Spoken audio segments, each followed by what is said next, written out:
Blog Talk Radio.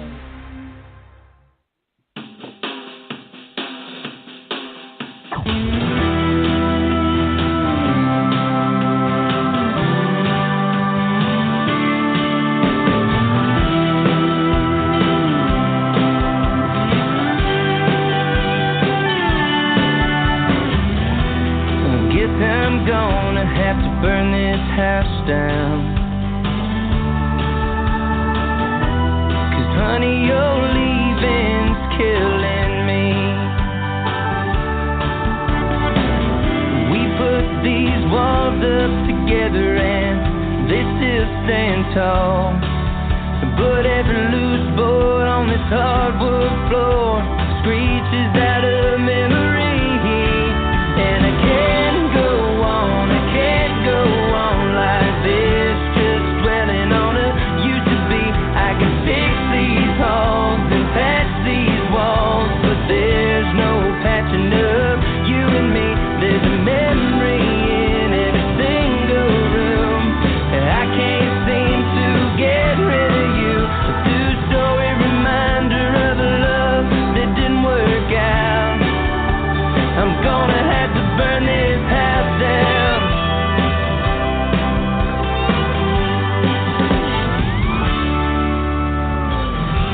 I guess I'm gonna need to pack up a few things. Whatever don't break my heart to see. Looking around, I don't see much that's been untouched. Everything must go, pictures and clothes, and I guess I don't need this key. 'Cause I can't go on like this, just dwelling on the used to be. I can fix these halls and patch these walls, but there's no patching up you and me. There's a memory in every single room. I can't seem to get rid of you. A two-story reminder of a love that didn't work out. I'm gonna have to burning memories till there's nothing but ash. I'm starting fresh, yeah, I'm starting from scratch. 'Cause I couldn't go on like that, just dwelling on you and me. I could have tried to pretend, say that it could have been fixed when I knew damn well that it couldn't be. With an old matchbook and a can of gas, I said goodbye to what we had. Two-story reminder of a love that didn't work out. I knew I had to burn this house down. Oh yeah, I knew I had to burn this house down.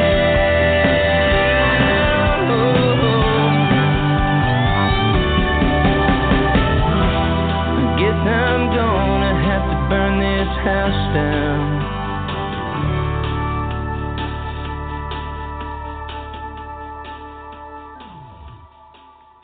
Good evening, ladies and gentlemen. It is Friday night here in sunny Florida, and of course, this is Off the Chain. I'm your host, Yvonne Mason, and that song I deliberately played for this show for my friend and one of the guests tonight, and I know she knows why I played it. We'll discuss it in a bit, but I want to welcome everybody to the show tonight, and thank you one and all for showing up yet one more time. For those of you who are new to the show, and we have a surprise guest that in my infinite stupidity with all that's going on in my life, I booked him in October. I think I doubled. But anyway, he's here. I believe in divine providence, and it's all going to be beautiful, beautiful. I was going to go by real fast. We'll talk about all that in a minute. But we are reaching 134,000 plus just on this show. When you add all the podcasts to the numbers, because we're heard now on 2 shows on iHeartRadio, we're heard on Southern Chats with Yvonne Mason, and we're heard on Off the Chain. We're heard on Reverb Nation and YouTube and iTunes and Podcast.com and Podcast Garden, SoundCloud, Mixcloud, Spreaker, FM.com, TuneIn Radio, you name it, we're there. Well, we're now in over 200 countries, and we're growing every day. And this is an opportunity for you as a listener to either become a guest on the show or to be a sponsor for the show. And no, I'm not in it to get rich for sponsorship. I'm in it to pay it forward. Those that know me know that my goal in life is to give everyone the opportunity that I have been afforded, and that is to be heard. And with being heard in over 200 countries with a total listening base of over 200,000 people, you can't get better than that. For 30 days, if you become a sponsor for the show, for 30 days, I'll run your ad. And if I have to reschedule the show, because most of you know my husband is very, very ill and he's getting worse every day, the ad goes with the show. So you will get, no matter how many shows, you get a 30-day ad. And it's for $10. I mean, it doesn't get any better than that. And what I will do is you contact me either to be a guest on the show or to become a sponsor at offthechainradio@yahoo.com, and I'll tell you how to do everything, and it's all real simple because I believe in the KISS method. And let's get you the exposure that you deserve, because each and every one of you are great. And with that being said, I want to welcome some of the sponsors to the show. That some have been with me for a while, some are new sponsors. Those of you who have been with me for a while know Diane Moat. She's been on this show, and she has a series. It's called the Sam Holden series, and Sam Holden is a vigilante. Well, she's back. Diane has released the third book in the series called Dog Bones, and her quest to avenge abused animals is threatened when the media comes after her, but the commissioner wants to put that on the other side. Will her double life be exposed? Will Sam be able to protect the animals, her friends, and herself? Check out Dog Bones by Diane Moat everywhere ebooks are sold. And if you haven't started the series yet, ladies and gentlemen, be sure to begin with Doggone for free on Amazon. J. Traveler Pelton. She also has been on this show. This is an amazing woman. She's just released 2 books.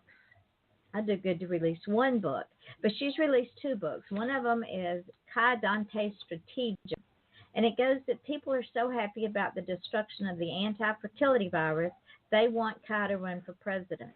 Kai Dante for president indeed. The Oberlins are back, and in successfully diverting the virus that is destroying the fertility of the populace, but in return, sanctuary is attacked, and the family members are scattered to fight radiation sickness alone. Given only a strange point to use, will Kai and Michael, her brother, figure out the puzzle before they all die? Who in the family will survive to destroy the tyrant running the Brotherhood?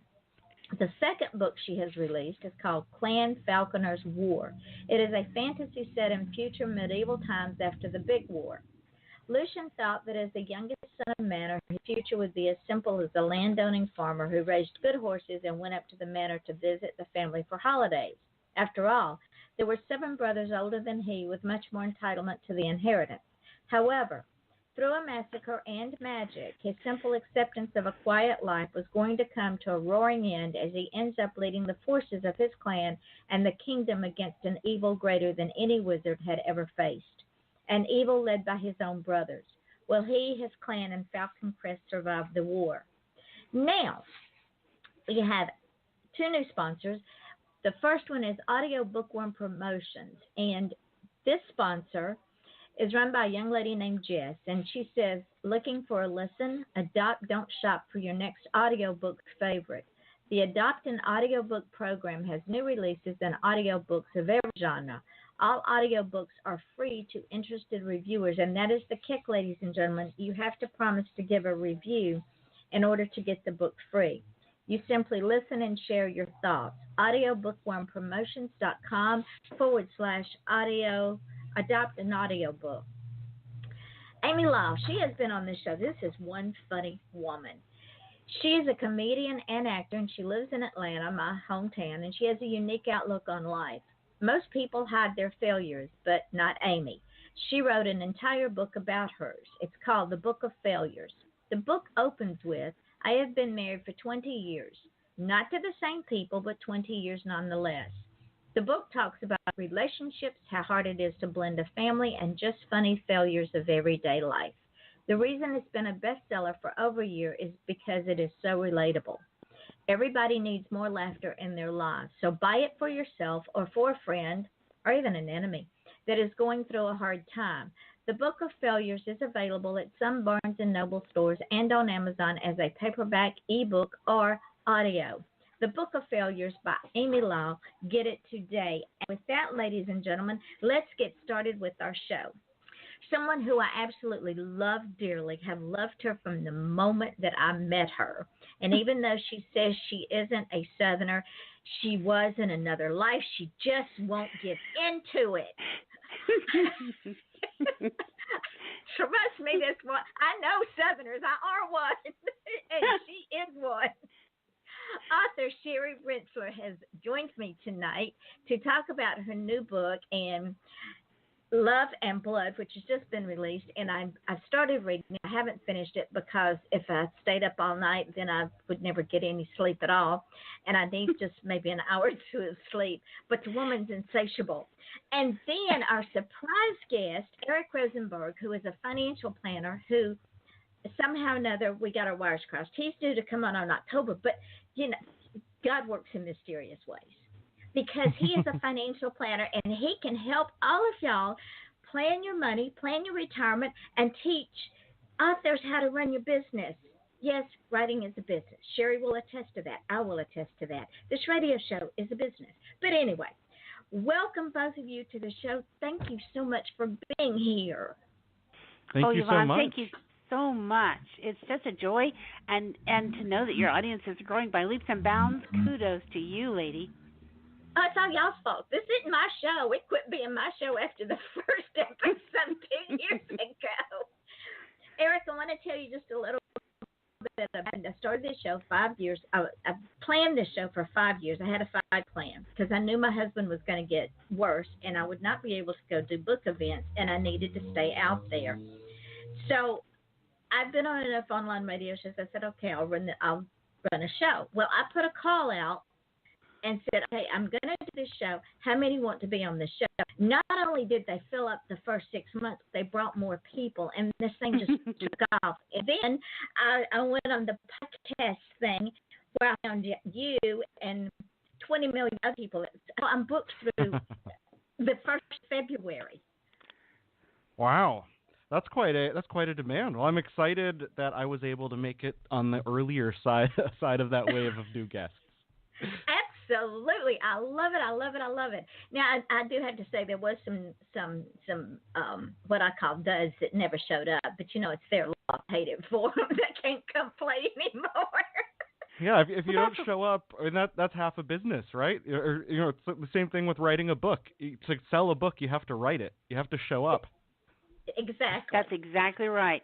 And what Yvonne does for authors everywhere, she offers them this free interview, which is free promotion, which is incredible, a gift to every author who's trying to get their name and their voice and their product out there to the people. And people who don't show up are just not getting it. I don't understand those people. They just don't want to come play with us because they don't understand. And they understand that when I say a show, Eric, this show is called Off the Chain for a reason. I don't do a scripted show because just like tonight, I have no idea what's going to happen if I do a scripted show. It's no fun. Anyone who's a no-show is missing out on all the fun. It's their loss. That's Absolutely. right. My God. You know what? I like Eric. He's going to be a regular now. He just doesn't know it yet. Oh, yeah, I'm he's in. He's definitely in. Mm-hmm. He just fits right in with this group of crazies. So, I even have Southern roots in my family. I'm a Californian these days, but I grew up with my dad grew up in Dallas, so he was a Texan, and then he moved to Fayetteville, Arkansas when my grandpa got a job there as a college professor in marketing, and he was there my whole life while I was growing up. And then my sister was a Razorback, my dad was a Razorback, and then my sister went to medical school in Little Rock, so I have some serious Southern connections there. See, but this is the problem. I am not a Southerner. See, I'm Eric. I've been trying to tell you, Yvonne. I was born in Illinois. I went to school in junior high and high school in Florida. I went into the Air Force. I'm retired Air Force, and I've traveled all over. And I retired from the Air Force in South Carolina and then lived there for a while until my husband, who I met and married in South Carolina, and I moved up here to North Carolina. And so here we've been ever since, but I'm not actually a Southerner. Would you say you're an adopted Southerner? Oh, she was in another life. Eric said you're an adopted Southerner. She was a Southerner in another life, I'm telling you, because I just don't gravitate towards people as openly as I gravitated towards Sherry when I first met her. The minute we met each other, it was like magic. It was like sister, come here. It was wonderful. And I don't do that. I'm a very closed person. I wear a mask when I meet people because I don't let a lot of people in. But with Sherry, it was instantaneous. So I know in another life she was a damn Southerner. She just might as well get over it. Okay, I'm over it now. Okay, let's get busy.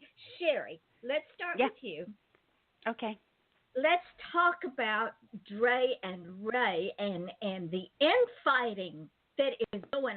How rude. What infighting? Well, I'm just into the new book, and Dre is just, she's picking on Victoria, and it's just like a soap opera. It's a plantation. All right, let's clue Eric in so he knows what's going on. So I have this series. It's called the Evening Bower series. And the Evening Bower is a place that exists outside of New Orleans in Louisiana. And it began, the whole story, this whole series began with the Gypsy Thorn, which was about Drahomira, a gypsy-born bastard girl who married a royal and became a vampire later in her life, and her story's coming up soon. But basically, she was a tool used by the Angel of Death to bring together a legendary phoenix and the person who was carrying the legendary phoenix's mate's spirit, who happened to be a vampire, who was made a vampire during the American Revolutionary War. Drahomira was the vehicle that the Angel of Death used to bring these people together because he was protecting the great book of forgetting which came from Atlantis.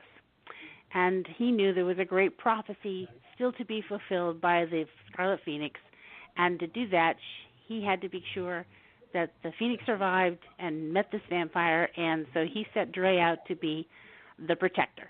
Okay, so that happened in Gypsy Thorn. She got everybody together, and she met all these people, and we learned lots. Okay, then came book number 1 in the series called Time and Blood. In Time and Blood, Rhea and Amorel, or JL, got together. They fell in love, and their spirits were united. But the vampire who was imbued with the spirit of Rhea's long-lost love fired his blood enough that when they had intimate relations, it was something that enabled Rhea to be pregnant, and she delivered this baby who was, as they thought, the fulfillment of the long ancient prophecy. The baby is part vampire and part phoenix. At least this is what they believed was the fulfillment of a prophecy. They made this big battle at the end to protect themselves from people who were trying to kill the phoenix and destroy the book, and they all failed, and our people won. Yay, us. Well, come for the new book now, where we are in Love and Blood. Turns out maybe they didn't do such a good thing after all, and maybe the boy, Destin, is not the fulfillment of the great prophecy that they believed, because there are big people who are the bosses of the people in the last book of the villains who were trying to kill them. The big people are now coming for the phoenix and the baby and the book. So this is where we are now. And in Blood. Yeah, and so in Love and Blood, the new book, we are faced with now the great dilemma is Rhea and JL's destiny to have this child going to be this great fulfillment, and is Dre's job done protecting them, or must she now protect the baby? Who knows? But we begin Love and Blood with a tarot reading by a young woman who lives in the Bower, and her name is Victoria. And she is a tarot reader or a seer, and she's trying to tell Rhea, hey, I've had this tarot reading, and trouble's coming, but not from where you would expect. And that kicks off this whole story that's about to happen. The question is, who is going to come to the Bower, where the evening Bower is, and will the child survive? What's the great secret? Where's the big fight going to be, and what's going to happen next? And who will survive? And who will, and if anyone will survive. But Dre is a smart aleck, redhead, sassy, seductive, very dangerous vampire. And by the way, she does not sparkle. She does not have regrets. She's not an oh so fool, I wish I was still human. No. Dre is happy to be a vampire. Happy. Oh, she's happy to be a vampire, and she loves to kill. And if you don't like that, that's just too bad. And she likes to tease people, and in a very kind of dark humor sort of way. She also has an Irish wolfhound his name is Reaper. He's a love until he's not. And, she's a lot of fun, and she's scary, and, she just bothers people. And I want to be her when I grow up. I have actually quite a following for Dre. It's kind of amazing. Most people, when I ask them about the books, they go, "Oh yeah, I love the love story between Ray and Amora. That's great." But wow, Dre. So Dre turns out to be my alter ego. So there you go. Yeah, because Sherry's a redhead, Eric. You got to be careful with redhead. I'm not a redhead.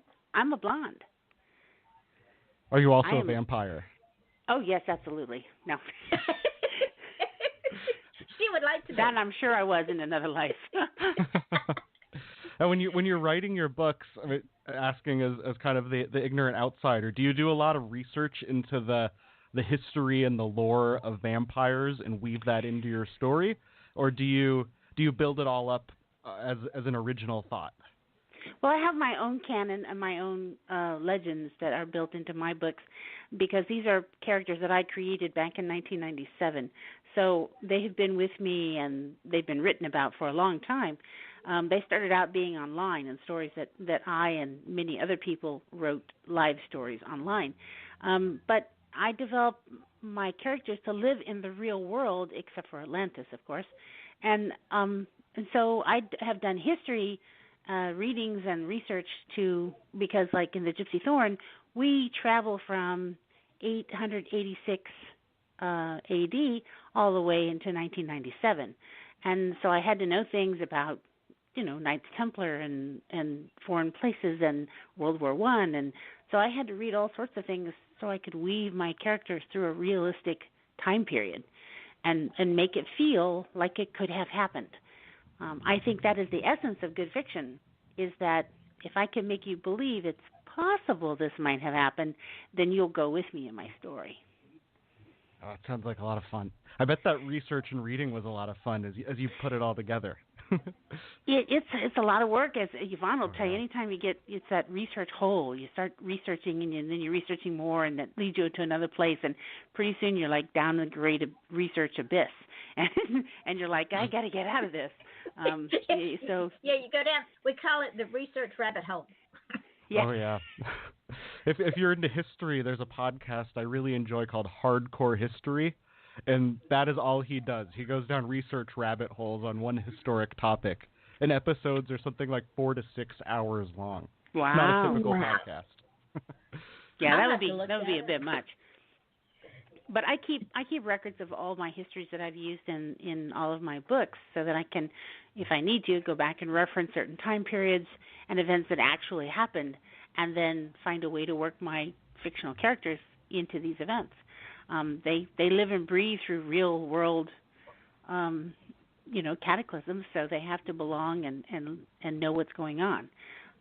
You can't have a vampire traversing through World War I without knowing where the bombings were and what part they may have played, or surviving the bubonic plague without, having lived in certain countries and seen what happened. So it just has to have some reality to it. See, compared to all that, finance feels easy to me. Well, I suppose it would depend on which side of the fence you sit, because talking about finances makes my blood run cold. So, there you we go. That's why the world is such a beautiful place, though. We need the writers and the artists, and we need the finance people. Exactly. We need everybody. That is true. Everybody has a purpose. That's right. And if we all do our job, the world is beautiful. So what the hell happened? Somebody forgot they had a job. I don't know. Maybe people got bored. I don't know. Or either they just got stupid. I'm going for they just got stupid, and there's no cure for stupid. Yeah, I go with People that. stop paying attention. When you stop paying attention to the world around you, it's easy to get wrapped up in our own personal lives. I mean, we only live and see things through our own perspective. But there's so much going on around us that if you ignore it, we have to participate in the system. Exactly. Amen to that. If you are not a participant, then you're part of the problem. And you can't complain. That's right. That's true. That's right. But true. They will anyway, but they shouldn't. But. That's true, yeah. So, Sherry, you know why I played that song, right? Oh, the fire, burning it up, baby. I love that.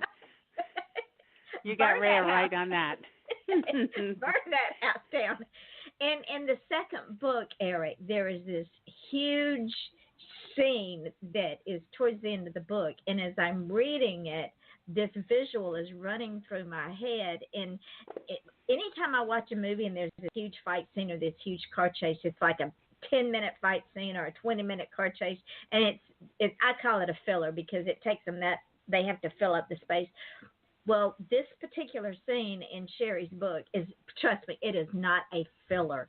You're right in the middle of that blooming fire, and you're wondering who's going to survive, if anybody. Are you talking about the new book, or are you talking about Time and Blood? I'm talking about Time and Blood. Yeah, you said the new book. It's Love and Blood's the new book. You're talking about the last book. Yeah. The last book. Oh, yeah, that last fire is like dilly. Mm-hmm. Uh-huh. And you wonder, okay, is it ever going to stop? But it's fast. So Eric, it burns fast. Yeah. So, Eric, let's bring you into this because part of marketing as an author, as an entrepreneur, as someone that has a 501c3, part of marketing is finance. You have to, put yourself out there. You have to understand your finances, and you have to have a plan. So explain to folks how that works as an author. Yes, absolutely. That's a great question. So, I've done a little writing myself. I'm working on my big book. Now, I started out, when I was just getting going as a blogger, I wrote a little short book called The Personal Finance Arsenal. So I've got a little taste of self-publishing there. But when you look at the full landscape of being an author today, there's so many different routes you can take. You can self-publish. You could, just write it out and click a couple buttons and it's live on Amazon, or you could go through a more traditional route and work with a publisher. But either way, it doesn't work unless you get started. That's something we talked about right before we started recording, is if you want any business to work, you have to start. You have to have your day one. So you have to get there. You have to put the pen to the paper or the fingers on the keyboard and start writing. But that's just part of it. If you write your book and you have the most wonderful and amazing book ever written and no one reads it, that'd be such a shame. So that marketing part is so key.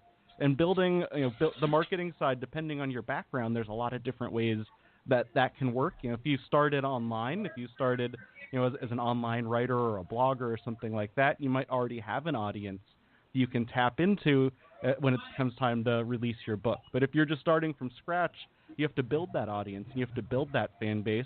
And sometimes that takes an investment of either time or dollars to get people to notice you. And wouldn't you agree, maybe, Eric, that when you're first getting started, that it's to a writer's benefit to start building that social base ahead of time before you publish, to sort of have that anchor to fall on once the book comes out, and you can say, okay, my friends, my lovers, my family, my readers, here's my new book, and they can then help you as you hit that social marketing. Oh, definitely. When you look if you look on your Facebook, let's say you have a Facebook, most people do at this point in the U.S. If you log on there, you have a list of friends and family. Who is more likely to support you than them?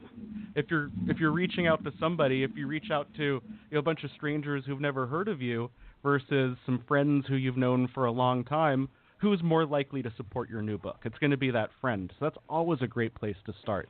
And you can start building that base of an audience and fans outside of your family and friends. Starting today would be great. Even if your book's not going to come out for 5 years, getting known as the expert in whatever it is you do helps so much once you're ready to sell that product. Amen. I agree to that.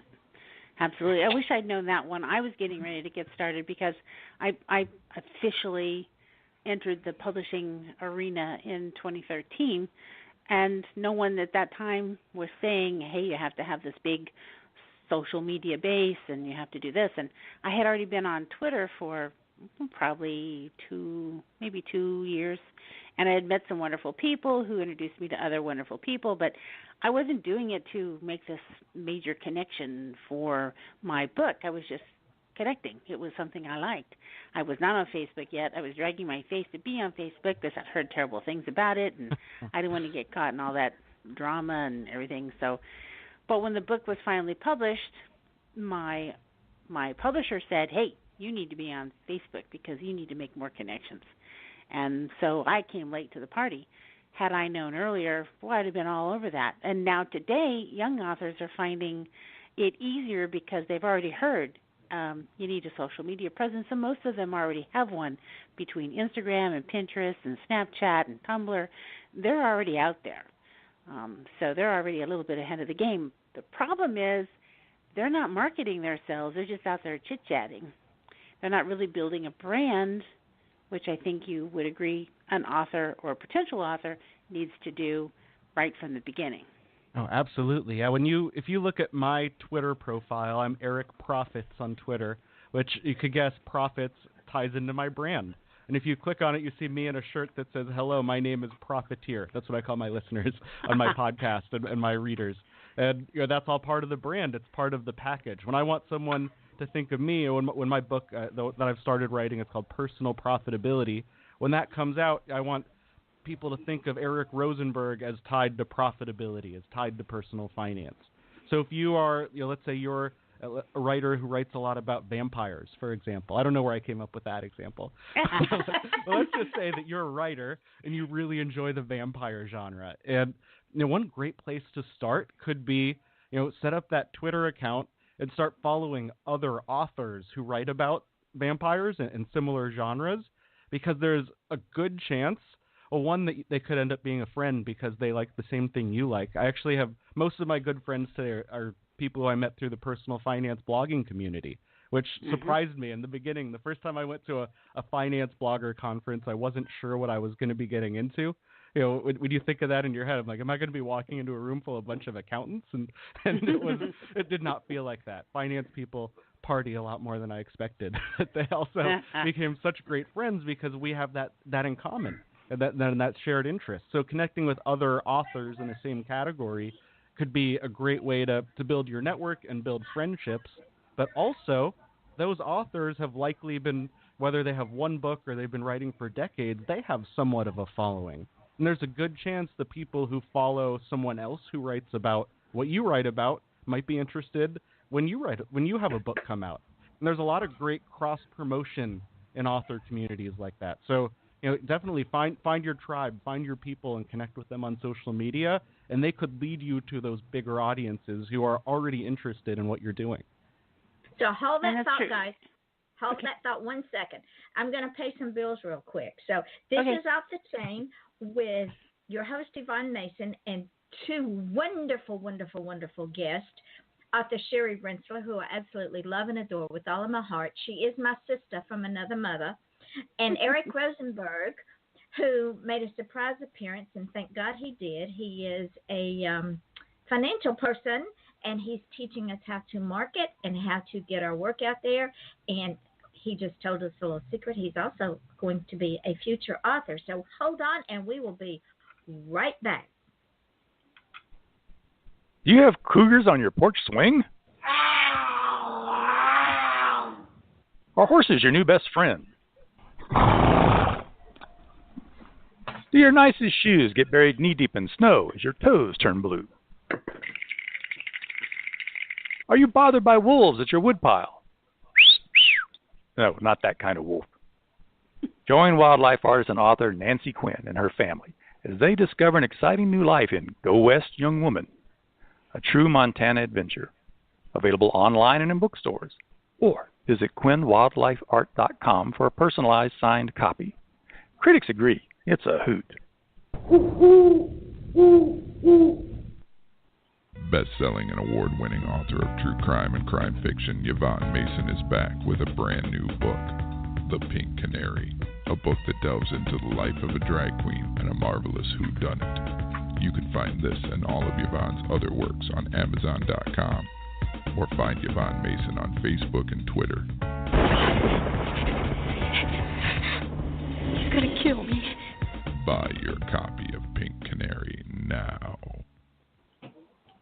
Hi, this is Winona and Jade inviting you to join us and our wonderful guests on the And I Thought Women's Cave podcast on Blog Talk Radio to learn more about our books, the And I Thought series, and the Misfit Guides. They're available on Amazon.com and BarnesandNobles.com. Or just to see what your ladies are up to, you can find all of that out on www.andwethought.com. So peace and love from Winona and Jade and our books.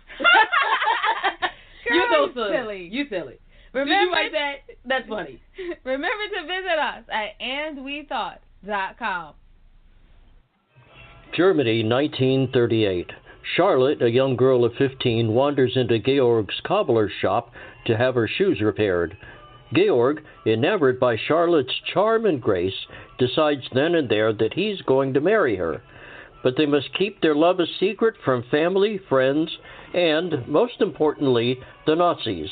Follow along as Georg's pursuit of the young Charlotte results in the couple traveling a heart-stopping, winding route to stay one step ahead of the Gestapo in their escape from Nazi Germany, with a surprising twist along the way.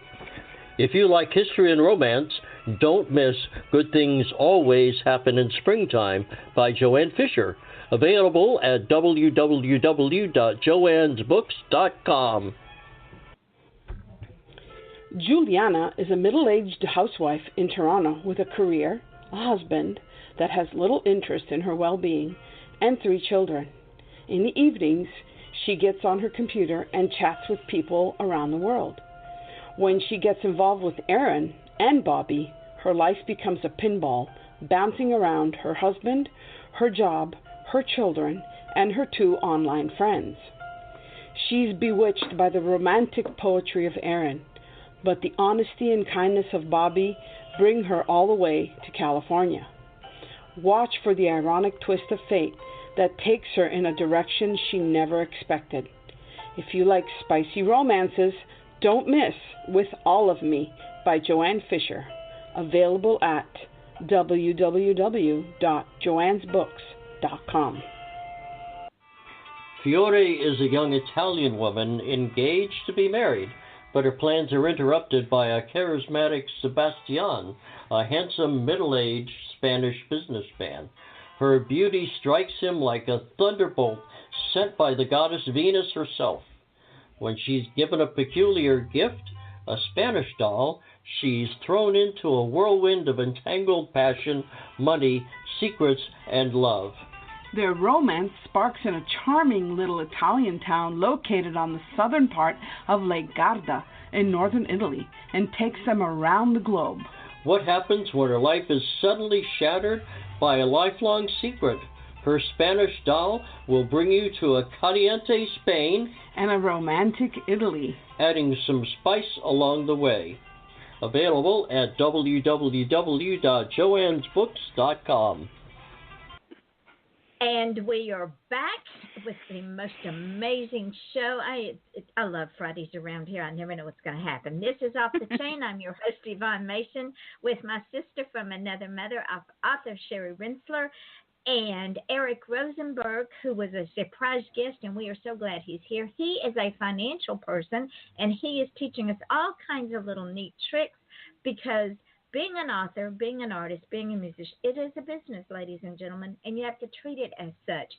And Eric, that brings up a point that Sherry had written on her blog that she talked about earlier that most authors don't realize. When people come to me and they say, well, I don't want to write a book, I say, okay, number one, how bad do you want it? And number two, do you expect to make $1 million? And if they say I want it really, really bad, I said, then you got to be able to make sacrifices. I said, if you expect to make $1 million, then get another line of work. I said, writing is easy. The writing part is the easy part. Then you got to go out and put yourself out there, not your book, but yourself, because you are the brand. The book is the byproduct. Would you agree to that? I think that's pretty accurate. You know, there's some books that kind of stand out on their own, but when you think of some authors, like one of my favorite authors, you may or may not have heard of, is named Max Berry. He's an Australian guy, and I know whenever he has a new book come out, I'm going to buy it because I like his brand, I like his books, I like what it's all about. And I actually discovered him from an old online computer game that doesn't exist anymore that tied to one of his books. So that was the brand that got me in, and now I've bought every single book he's ever written. So that brand is so important. If it works on me, it works on other people too. Yeah, and I absolutely agree with that. There are some authors that I buy their books without the series of the whatever book is coming out, simply because I know their style and what I can expect from them. So it is a given that I automatically will just buy the book, and usually not disappointed. Yeah. And Sherry, when you started, it was difficult for you to cross that bridge and to say, okay, I've written this book. Now I've got to put myself out there, and I've got to figure out how to make it work for me, because not everybody's marketing strategy works for everybody else. You were talking about you started with Twitter. I started with MySpace. That's how far back I go. Do you still have a MySpace? And I use it. Because every tool is, the internet is a beautiful creature. It's also a pain in my ass, but it is a beautiful thing if we use it right. And as entrepreneurs and independent business people, that is our doorway. When I first started writing, there was no way that I would have been able to reach the audience that I reach now because we didn't have the internet. I mean, we're talking way back in the 80s and 90s. It just wasn't there. And to be able to say Go ahead, Sherry. I was going to say, when I first started, I built, okay, I'm going to date myself now. When I built my first real website, which began the stories of the Bower, I had to use Netscape Composer to build my website simply because I didn't like Microsoft's front page. And I remember those ones. That takes me back. Oh God! And so I had to learn how to do my own, some of my own coding, and I had friends to help teach me how to do graphics, and I had a whole lot of things to learn so I could get this website up and start doing things. I thought that was pretty good. But I also remember when the internet was new enough that I had CompuServe and Prodigy, and all there were like bulletin boards. And you didn't really do anything. You left some messages, and people may get them, and they may not get them. And dial-up was if you wanted to send something, it was a 20-minute, if you were lucky, process of, trying to, get a line somewhere. And so the internet has changed so much, and to evolve with it, seeing a website evolve and change, and leaving Netscape Composer behind for building your own websites under, dashboards and cPanels and with websites that had domains and things like that, and so you have to evolve so that your writing can evolve there too, and we learned to do forums and guest books, and that evolved into actual domains and then blogs, and so it's been as technology evolved, the writer had to evolve with it, and those who are coming along now who are doing all these new formats, folks like me who are like ancient, we have to learn how to do the new stuff too, or or at least find those platforms that we can keep our brand alive on, something steady and regular, and keep, a steady presence. I think young people today have too many things to distract them, and it's easy to get a lot of stuff out there, but sometimes it's hard to stay focused. Would you you understand what I'm talking about? Okay, I mean, every person. If you commute to work on a daily basis, which luckily I get to work from home as a writer, so I don't have to do that every day. But Amen. in my old commuting days, by the time I got to my office, I had probably been exposed to 200 advertisements between billboards and a bus stop bench and something that pops up on your phone and then the ad on the radio and something if you're watching the morning news while you get ready. I mean, we're constantly bombarded by so much information. It's impossible to try to take in everything. You have to really cut through and focus just on the stuff that you care most about, because otherwise we could drown in this sea of information today. Yeah, I think so, and it's hard to stay focused and not get diverted by all of these different fun things that are out there. And so the challenge for a writer is to get the book done first, and secondly, to focus the energies on those platforms which will do them the most good, where the advertisements will reach the most people, and where they can actually sell and market to maximize any chance of profit. And finding those little niches is the hard part. Yeah, if you think about it, if you put a lot of thought into it, and think about think about what your target reader looks like. I mean, like put an avatar in your head. Like, this is the kind of person who would read my book. And think about where they might hang out online. That's the places I might focus first. Like, for me, I downloaded Snapchat because my sister said I should. She's younger than me. I'm at an age. I guess I'm right at the precipice age where I think Snapchat is stupid, but younger people than me like it. I'm old enough that I aged out of Snapchat. Like that one, I know. I guess I could go on there and build some kind of an audience about personal finance there. But who am I really going to reach? Am I going to reach a potential customer? Am I going to reach someone I can really build a relationship with? I don't think so. But on Twitter, where I go on Twitter every day, for me, that's my primary social platform. There are lots of people who want to learn about money. So when I write about money things, I connect with other money bloggers. I found my money community there. So for me, it was Twitter over something like Snapchat. But let's say you're a food author, if you write all about food and recipes and that's your thing, you'd probably do better on Pinterest than anywhere else, because that's the place people pin all their recipes and all their food things. You just have to really think about who you're trying to reach and where they already are. They're not going to necessarily come to you, so you go to them. That's what marketing is. There you go. Exactly. Yep. Say, Yvonne, before we finish up tonight, can I say something to some folks out there? You can say anything you want to, my darling. I have to say some thank yous out there. You know how I am about gratitude. Yes, ma'am. And I always spend some time at the end of every book and make sure that some people know just how much I appreciate the things that they do for me, because as a writer, I do not operate in a vacuum. You have to have help from lots of different sources in order to succeed. Whether you're promoting or marketing or publishing, or you're still in the research phase, whatever you're doing, you can't do it alone. So I want to make sure I say some thank yous out there. And first and foremost, for those of you who see the cover of my book, this beautiful, amazing cover of Love and Blood, and the one that came before it, Time and Blood, the covers were done by Marissa Rose Wesley of Cover Me Darling, LLC. She is incredible. And my covers are always award-winning. And so if you're looking for a good designer, I highly recommend her. And I give her all my love because she really makes my stories look good. And this latest cover is so incredible. I love it so much. It is.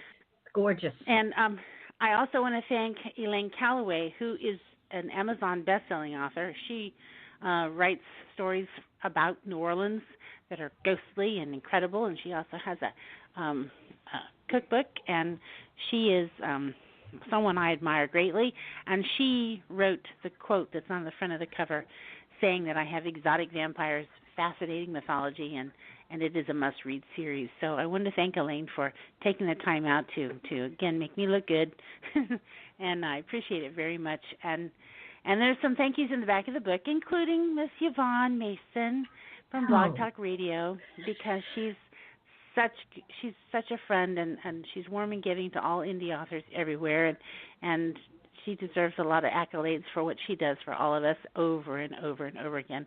And there's lots of thank yous in the back of the book. And I couldn't name them all possibly, but I just want to make sure that a few of these people understand how much they're loved and how much gratitude I have for everything they've done to help me along this road and to getting this book published. So. And I don't know why we lost Eric. He dropped. Hopefully he'll come back because I wasn't through with him. I'm sorry. I hope he'll come back too. Well, we're going to have to tell him he has to come back. I'm going to send him a little note and tell him to come pop back on because I wasn't through with him. I'm going to tell him to call back in because I wasn't done. How dare him leave us? I wasn't done with him. He'll pay. I promise. He will pay big time.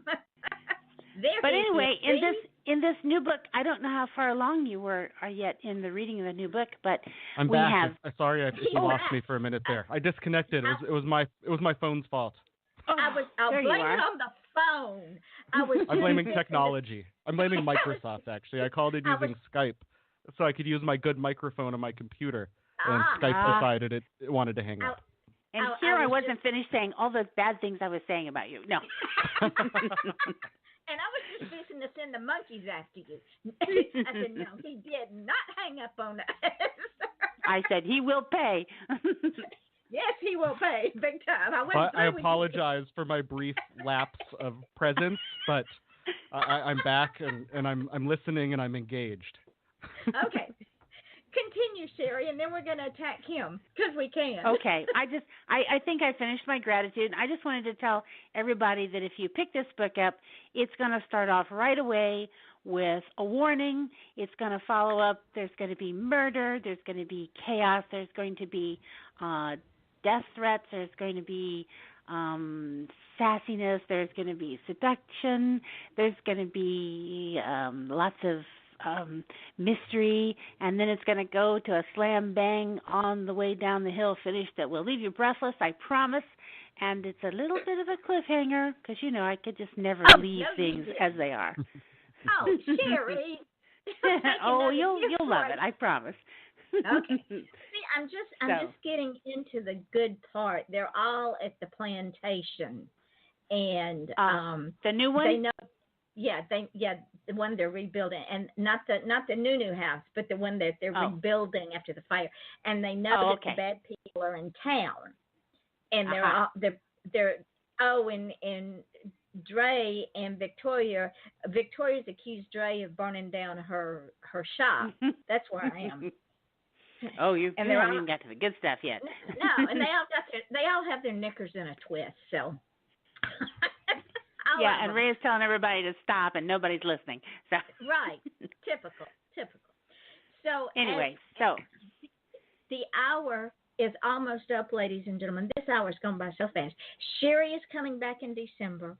Eric is coming in October. And Eric, since we friended each other, I'll give you the date.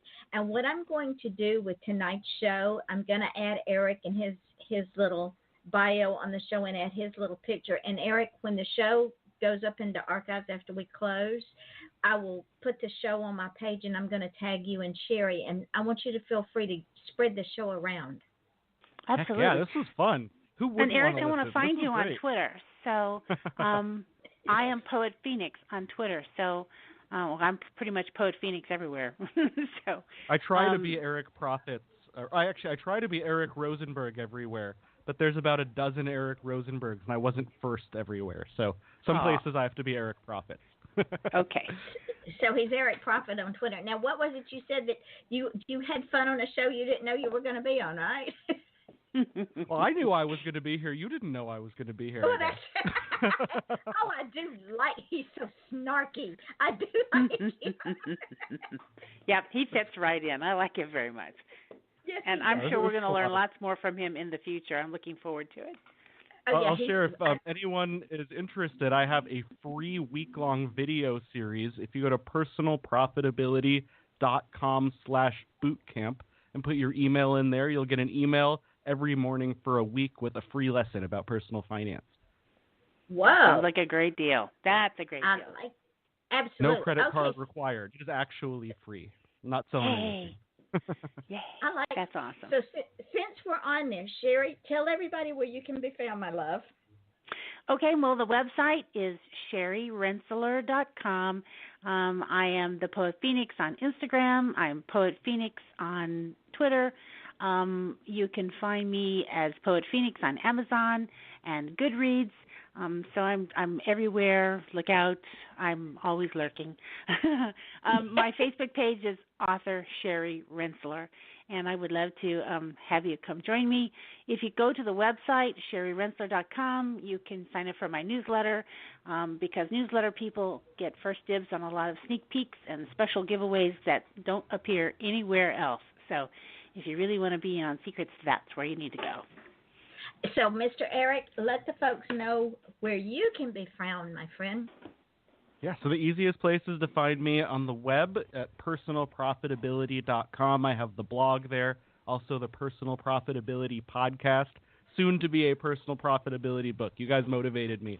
I need to hit the keyboard and finish it up. Yes, I'm also sir. on Twitter. As I mentioned, Twitter, Eric Profits, or I'm on most of the social networks or Eric Rosenberg 1 on Pinterest or Instagram. There's a few places to find me. So now we're going to ask Eric often. Now we're going to ask Eric, how come you're not writing? Go write. Well, I write a lot, actually. I've been my problem is I've been writing articles, not books. Well, that's not my problem. That's my income. So I started my career. I'll give you like the 16-second version because I know we're running out of time. I started thinking I was going to be a corporate finance guy for my career, and I was on the way up the ladder, and I started writing as a little hobby when I quit working in a bank. And that little blog grew into a full-time income that let me go full-time and quit my job in 2016. So I write every day. I probably write at least 2,000 or 3,000 words a day. They're just not in my book. They're different personal finance articles. That's excellent. That's great. Go. See, I do believe in divine providence. It was meant for you to be here and I'm far. And thank you for fitting right in. You don't know how that just tickles me to death. Well, you're easy to hang out with. You ladies are fun. I do this anytime. Thank you.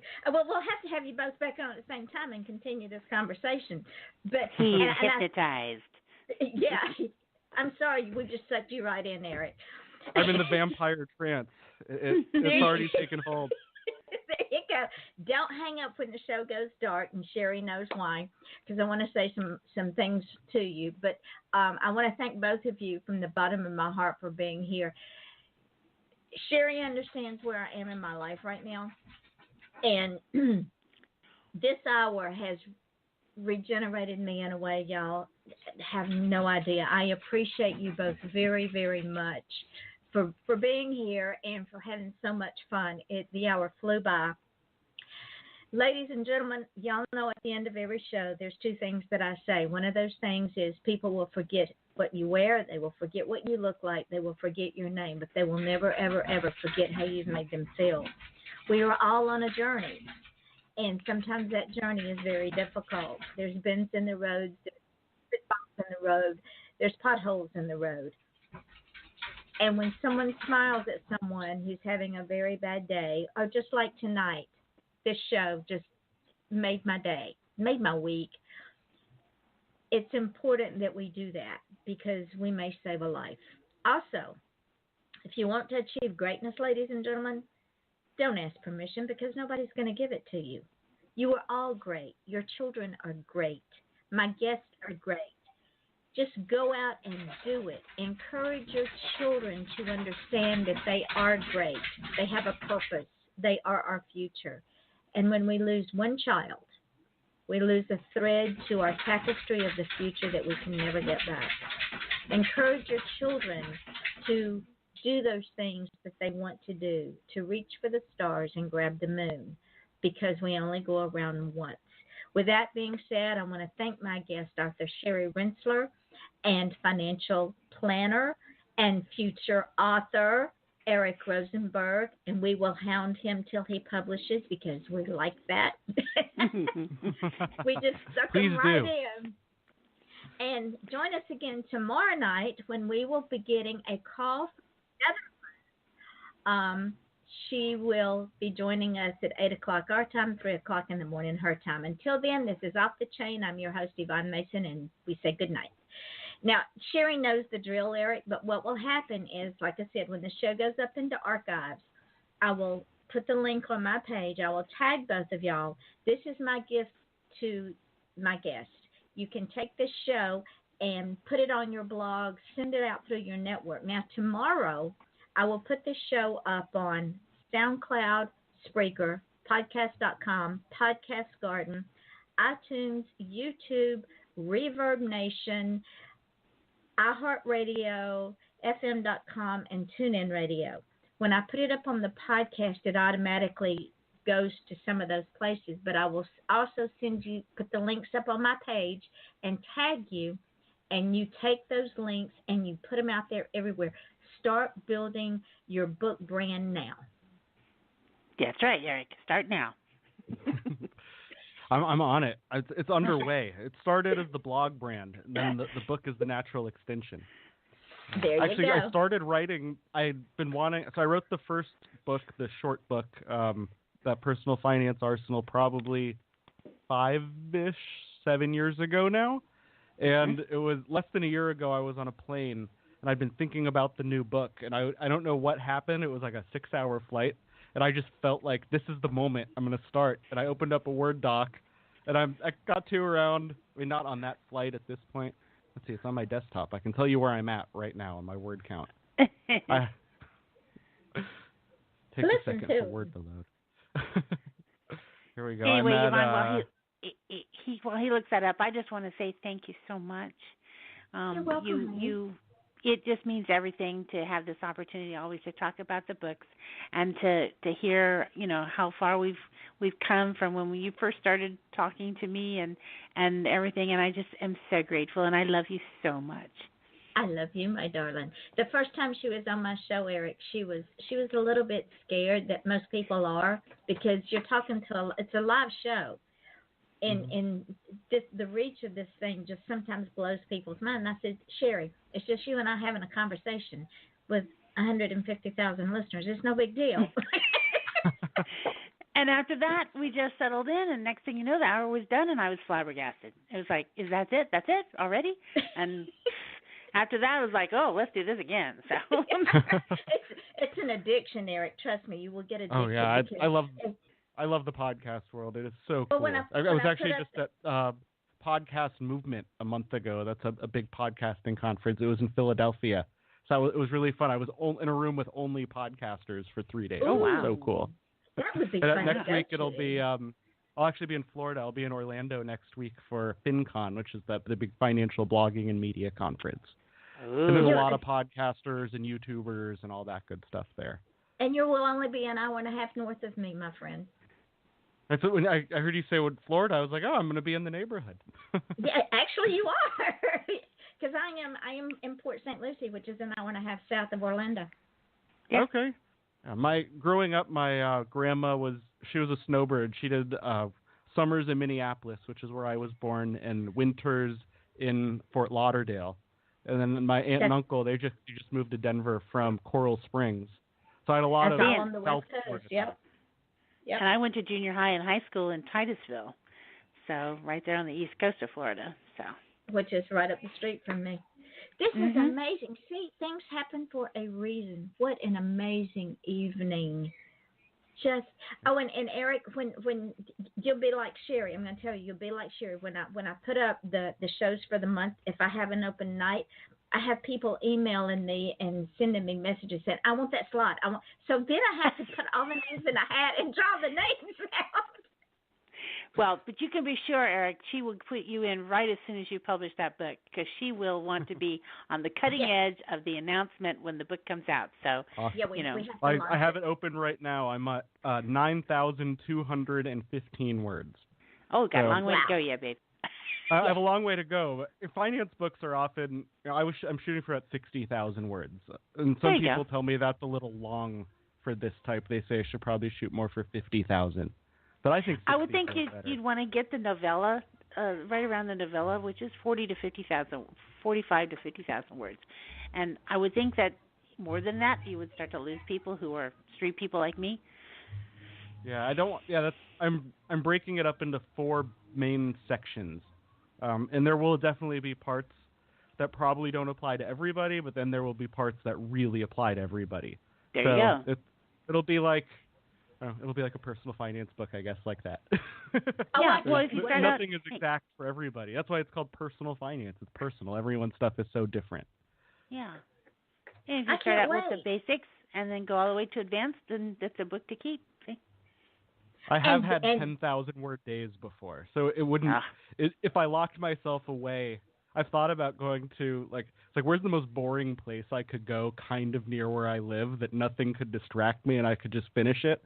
So I was thinking about going to Bakersfield for a weekend because I've never been there, and everyone makes fun of it. It's from LA, so that sounds like a boring place I could go. And I just had a thought. I just had an epiphany.